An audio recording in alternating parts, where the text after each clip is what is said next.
အားလုံးပဲမင်္ဂလာပါဗျ။ The United Fight ကနေပြီးတော့ပြန်လဲကြိုဆိုလိုက်ပါတယ်။ဒီဘက်မှာတော့ကျွန်တော်တို့ရဲ့ Manchester United အသင်းက Premier League ရာသီတစ်ရဲ့ပထမအဦးဆုံးပွဲစဉ်အဖြစ် Hull City အသင်းနဲ့ရင်ဆိုင်ကစားရတော့မှာပဲဖြစ်ပါတယ်ခင်ဗျာ။ပွဲကတော့ဩဂုတ်လ22ရက်နေ့စနေနေ့မှာ Hull City ရဲ့အင်ကွင်းမှာကစားသွားရမှာပါ။ရာသီတစ်စပြီဆိုတော့ United ပရိသတ်တွေအားလုံးလည်းဒီပွဲကိုစိတ်ဝင်စားနေကြမယ်လို့ထင်ပါတယ်။ကျွန်တော်ကိုယ်တိုင်လည်းဒီရာသီကိုတော်တော်လေးမျှော်လင့်ထားပါတယ်ဗျ။ဘာကြောင့်လဲဆိုတော့ပြီးခဲ့တဲ့ရာသီမှာ United အသင်းအနေနဲ့အဆင့်3နေရာနဲ့ရာသီသိမ်းနိုင်ခဲ့လို့ပါပဲ။ပြီးတော့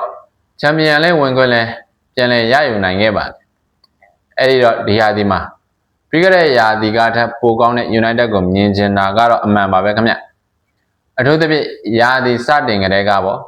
အသင်းကဘယ်လောက်ထိတည်ငြိမ်လာပြီလဲဆိုတာကိုမနေ့ပြန်မှာကံမဲ့ပွဲကနေစပြီးမြင်ရမယ်လို့ကျွန်တော်ကတော့ထင်ပါတယ်။တစ်ဖက်မှာလည်း Hull City အသင်းကိုကြည့်မယ်ဆိုရင်တော့သူတို့ကချန်ပီယံရှစ်ကနေပြီးတော့ပရီးမီးယားလိဂ်ကိုပြန်ပြီးတန်းတက်လာနိုင်တဲ့အသင်းပါ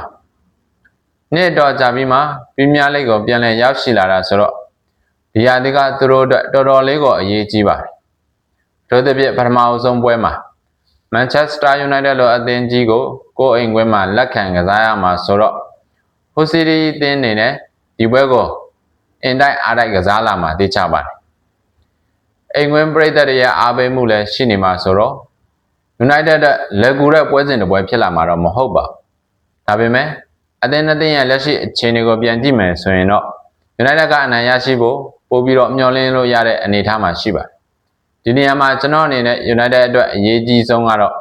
ရာသီအစကို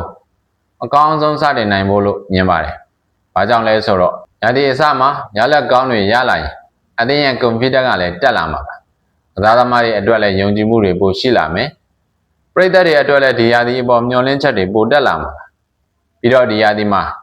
ချန်ပီယံလိဂ်ကလည်းပြန်လည်ကစားရမှာဆိုတော့ပွဲတွေကလည်းပိုများလာမှာပါ။အဲဒီအတွက်အစောပိုင်းပွဲတွေမှာမလိုအပ်ဘဲနဲ့အမှတ်ဆုံးရှုံးတာမျိုးမဖြစ်ဖို့အရန်ကိုအရေးကြီးပါတယ်ဗျ။ဒါကြောင့် Hull City နဲ့ပွဲက United အတွက်ရာသီအစမှာ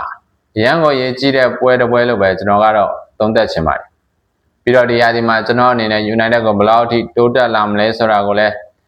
အဓိကစောင့်ကြည့်ချင်ပါတယ်။ပြီးခဲ့တဲ့ရာသီမှာအဆင့်3ရခဲ့တဲ့ United အသင်းဟာဒီရာသီမှာအဲ့ဒီတက်ပို့ပြီးတော့မြင့်တဲ့နေရာကိုရောက်နိုင်မလား။ချန်ပီယံလိဂ်မှာရောဘယ်လောက်ထိသွားနိုင်မလဲ။ပြီးတော့အသင်းရဲ့လူစင်းနဲ့ကစားသမားတွေကအသင်းကိုဘယ်လောက်ထိအကျိုးရှိမလဲဆိုတာကလည်းတကယ်ကိုစိတ်ဝင်စားစရာပါ။ဒါပေမဲ့အဲ့ဒီအရာတွေအားလုံးကိုမစင်စားခင်ပါပဲပထမအဆုံးအနေနဲ့မနေ့ဖြစ်မှာကံမဲ့